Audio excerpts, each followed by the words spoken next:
next year sees the Chartered Insurance Institute celebrate the centenary of it being granted a royal charter. But the CII has no intention of merely reflecting back on past achievements.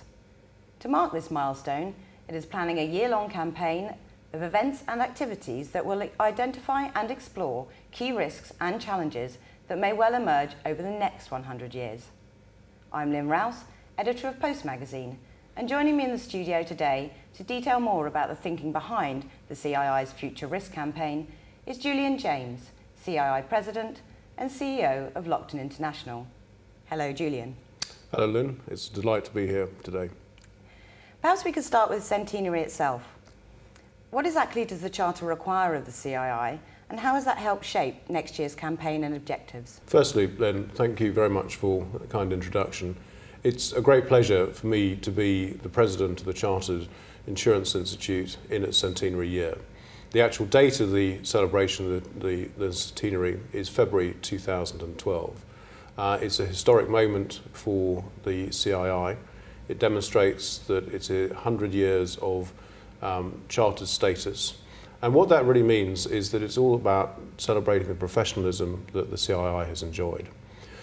What's very important to me as we enter into this centenary year is that we spend time not just reflecting on the achievements of the last 100 years, but we actually spend time thinking about the next 100 years and what it means for us all.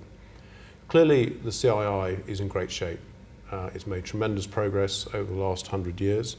It's probably in the best shape that it's ever been. Record number of members, great developments in terms of promoting skills, great developments in terms of encouraging professionalism around our industry. But it's very important to me as we enter this that we think about the challenges shaping our industry for the next 100 years. So how did the CII arrive at the theme of future risk covered? Why is it important, and how do you intend to tackle it? Well, it's very important for us to be able to understand the future risks facing humanity. If we understand those risks, you can then start shaping a professional agenda around those risks. And it's very exciting. I cannot wait to see how this great debate unfolds. If we can understand these future risks, we can actually build programs of professionalism around those. So as this debate unfolds, I'm really excited to see some of the themes that begin to emerge, and they will help us all shape the agenda of professionalism that we need for the immediate future. I believe you've broken it down, the theme, into 4 categories, haven't you? Environment, health, economics and technology. Yeah. Why did you choose those 4 areas? Well, I think there are different themes we hope will emerge in those 4 segments.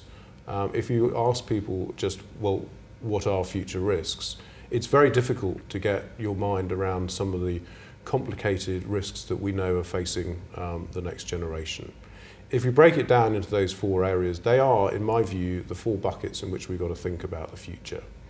And I hope that we'll bring in experts to lead these debates, and people will actually be able to focus and break down what is a very challenging task to think about these future risks into those 4 segments. Okay. You've also recently unveiled your own talent manifesto.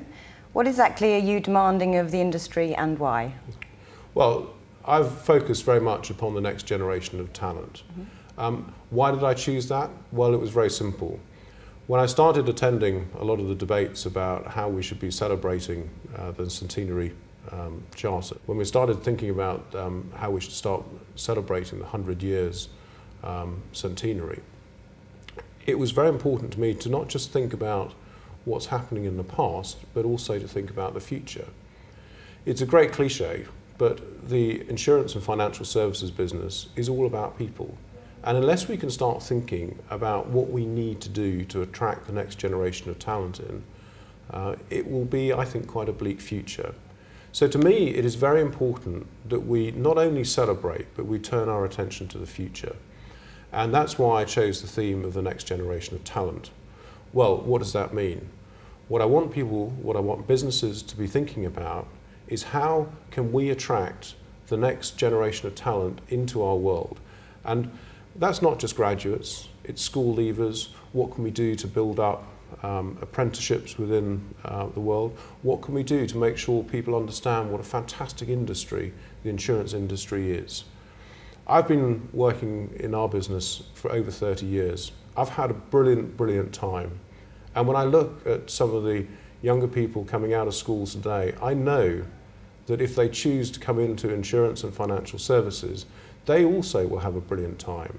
But it's up to us as members of the industry to explain the opportunity, to encourage them to come in, and to actually encourage employers to attract those people into the industry. If we were to cast our minds forward 12 months to this time next year, what do you think success would look like in terms of the great debate and future risk?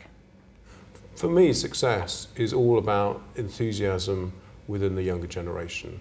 When I go, and I spend a lot of time in my presidential year travelling around the UK visiting local institutes, what I love to see is enthusiasm for people working in our industry. And to me, what I would like to see is I'd like to see more young people engaged in our industry. I'd like to see more young people thinking that insurance and financial services is a fantastic place to be in. And I'd actually like to see the delivery of some of the very hard objectives that have been outlined in my manifesto. And those hard objectives, they tend to centre around the word 100 or the figure 100, do they not? That is a little bit of a coincidence with our centenary year, but I thought it was important to have some hard targets that we can strive to achieve.